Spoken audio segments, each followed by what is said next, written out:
Hello friend, कसे आहात? तर काल वडील आले होते ना, येताना खूप काही शेतातलं खायला वगैरे घेऊन आले. ते ऊस, बोरं, परत नंतर घेवड्या शेंगा हे ते भरपूर काय असे पालेभाज्या वगैरे आणल्या होत्या.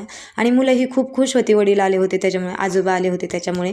तर मस्त असं कालची व्हिडिओ क्लिप मी तुमच्यासोबत शेअर केलेली आणि त्याच्यासोबतच आज आपण ना सोया चंक मसाला बनवणार आहोत.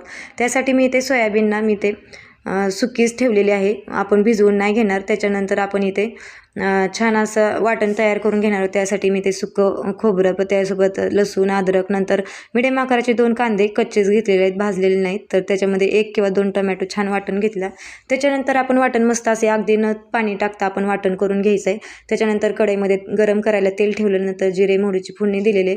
छान अशी फोडणी झाल्यानंतर आपण इथे वाटण पण छान परतून घ्यायचं आहे. अगदी तेल सुटेपर्यंत 5 ते 6 मिनटं आपण परतून घ्यायचं आहे. त्याच्यामध्ये आपण जे घरगुती मसाले असतात ना, ते पण ॲड करायचे आहेत. त्याच्या अगोदर इथे मी बेसन 1 चमचा घेतलेला आहे, छान भाजून मस्त असं एकत्र केलं आहे, जेणेकरून आपल्या भाजीला टेस्टही छान लागते आणि टेक्स्चर पण छान येतं त्याच्यामुळे. त्याच्यानंतर घरगुती आपले मसाले असतात ते ॲड केलेले आहेत.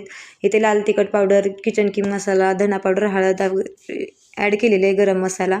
त्याच्यासोबतच जो काळा मसाला असतो तोही ॲड केलेला आहे. छान एकदम एकजीव करून घेतलं ना, मस्त असं तेल सुटेपर्यंत परतून घेतल्यानंतर पाणी ॲड केलेलं आहे. तर इथे तुम्ही पाणी तुमच्या आवडीनुसार वापरू शकता, घट्ट किंवा पातळ अशी पण तुम्ही घेऊ शकता, करू शकता भाजी. तर मस्त अशी चपातीसोबत भाकरीसोबत छान लागते. तर घट्टही केल्यावर मस्त लागते आणि पातळही. तर त्याच्यामध्ये उकळी आल्यानंतर मीठ वगैरे टाकलं. उकळी आल्यानंतर आपण जे सोया चंक आहेत ना, तर ते न भिजवता का टाकायचे, तर भिजवल्यानंतर आपलं ते पाणी किती जरी पिळून काढलं तरी पण त्यात पाणी राहतं आणि त्याच्यामुळे टेस्ट वेगळीच लागते. तर आपण असं पण करून पाहू शकता तुम्ही नक्की एकदा. तर छान झाली आपली, मस्त 15 ते 20 मिनटं शिजू दिली. त्याच्यानंतर मस्त अशी आपली घट्ट दाटसर झालेली आहे. अगदी चपातीसोबत भाकरीसोबत छान लागते. तर तुम्ही नक्की ट्राय करू शकता. बाय.